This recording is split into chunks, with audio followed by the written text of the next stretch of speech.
In the message I'm about to deliver, many of you may find it uncomfortable to hear. In no way do I mean any disrespect to anyone in our PCDS community. In my 14 years at PCDS, I have cherished most moments, and I'm proud of who I've become.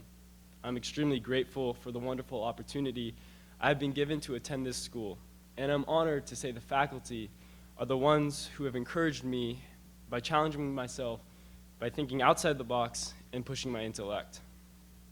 Being said, with the honor and privilege that comes with the senior speech program, I think it is only my responsibility to say my true and honest opinion about an issue that has been addressed in the past but seemingly ignored. Throughout this speech, I hope you keep an open mind and listen to my opinion.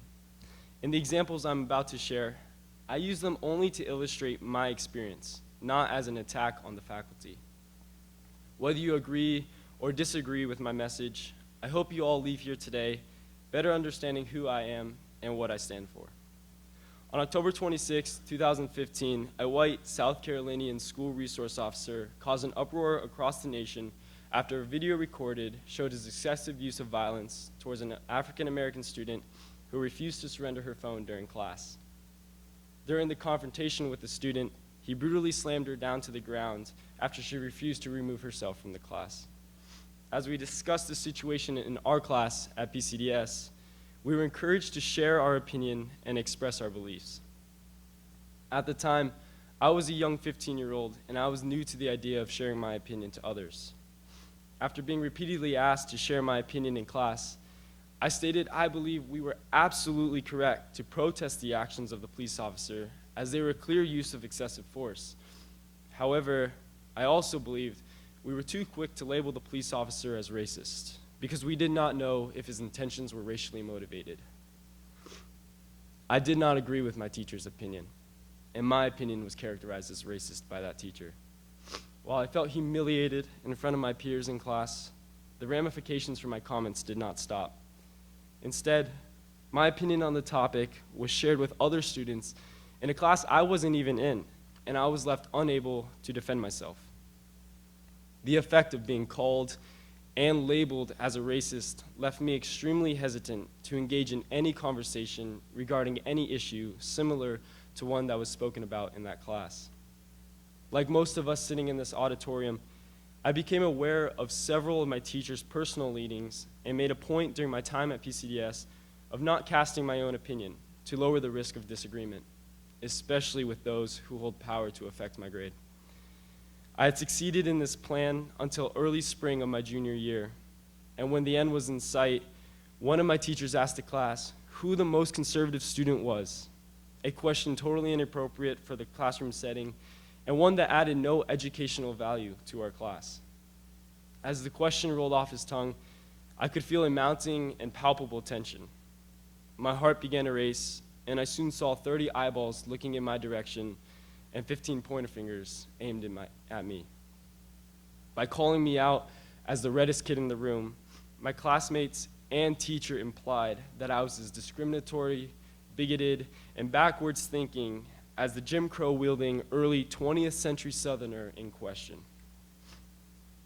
I sat in my chair frozen and in disbelief of how quickly my classmates threw me under the bus, especially in a class with a teacher who so strongly disagreed with my viewpoint. I was embarrassed and confused, and frankly didn't know what else to do, so I sunk lower in my chair and chuckled along with the rest of my class, despite the horror I felt inside. From that day forward, I went through campus with a new label on my forehead and target on my back, and I have seldom spoken my true opinion since. At PCDS, we pride ourselves on the values of being an inclusive and balanced community. These values are so important to our school. The very first page of our newly released website lists the 4 core elements of the students on campus. While each of the 4 elements in the portrait of an upper school graduate are important, the one that stood out the most to me says, quote, "I am a part of a whole," unquote. Within this paragraph, PCDS promotes, quote, "I'm curious about others. I acknowledge that my experience is valid, but that does not tell me everything I need to know about the world. I seek out opportunities to understand the world outside of my experience. I'm careful and compassionate, empathetic and effective in my communication, in speaking and listening. I'm not just tolerant of difference. I believe the diversity of human experience is its strength," unquote. This statement reflects a unique school where students are encouraged to pursue their own opinion and draw their own conclusions from information they were given during class. However, I believe this does not accurately reflect our PCDS community.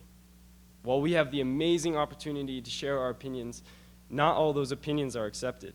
In fact, I believe we, in actuality, are living in a bubble that isolates us from understanding true diversity of thought. Although it's scarcely acknowledged, there's indeed an undeniable bias in the air on our campus. We call ourselves open-minded, and we are offered numerous open forums to express and explore our views. We are continuously taught to challenge anyone's ideas that are ignorant or obsolete.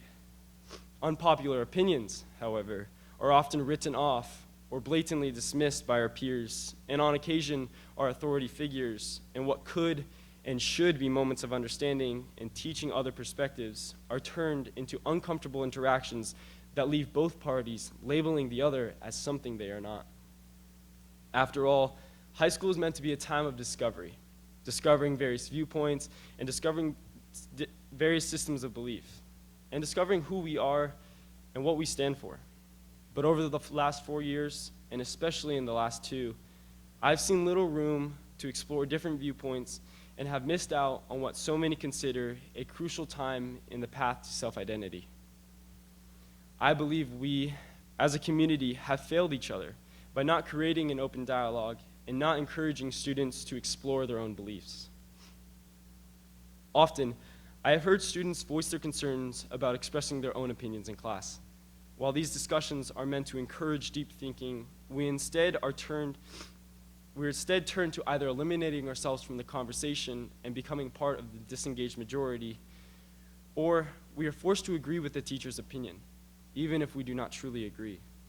In one of my most recent classes, I asked the students in the room if they had ever written a paper against their own personal beliefs out of fear the teacher would disagree with their opinion and therefore grade their paper unfairly. Every student in that class answered yes. It is important that educators choose their words wisely when discussing personal ideology in their curriculum. Students should be introduced to unbiased and unprejudiced information.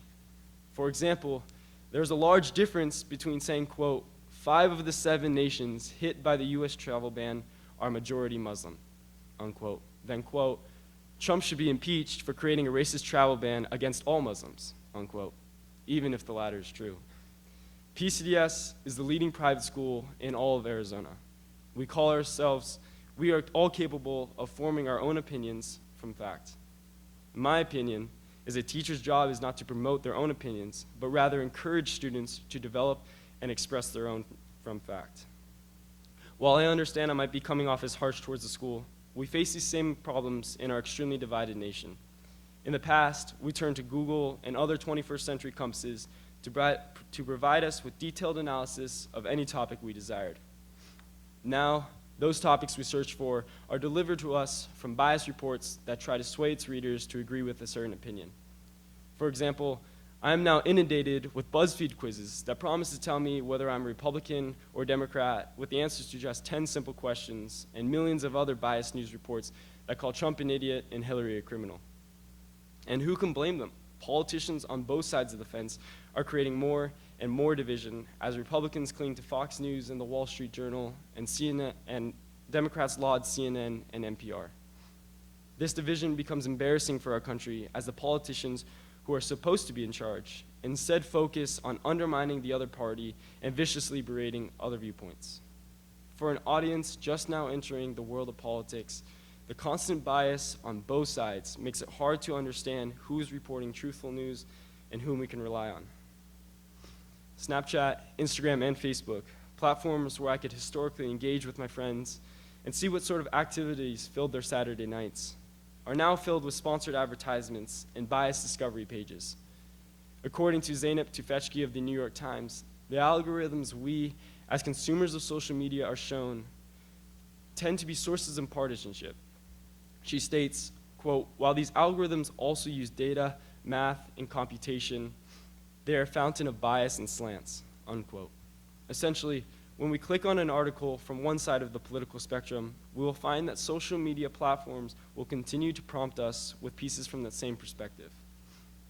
As we are bombarded with a plethora of news articles that continue to divide our country, it is imperative for us here at PCDS to realize the dangers of a single-minded community. We should be inclusive and welcome to all ideas, even the ones that we may not particularly agree with. Students should not fear alienation due to expressing their own opinions.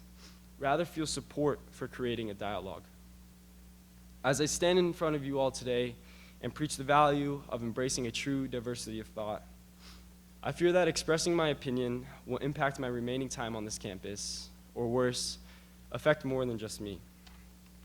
As a lifer at this school, I know our community is made up of a diversity of students who express interests and opinions on a wide range of topics. We need to acknowledge our differences and turn divisiveness into understanding and intolerance into acceptance.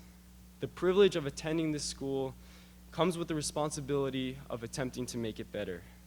That's why I stand here vulnerable and deliver this message. I encourage all of you to enter the conversation with open ears and listen to the opinions of others before deciding for yourself. When you disagree with an opinion, ask questions to better inform yourself about our differences, rather than criticize for someone thinking differently. We pride ourselves on being a forward-thinking school, but I believe we need to constantly remember to keep a true open mind during times of discourse. Listening to someone you disagree with may further solidify your own opinion. It might make you angry or upset, but it could also change your mind, and you'll never know if you don't listen. Thank you.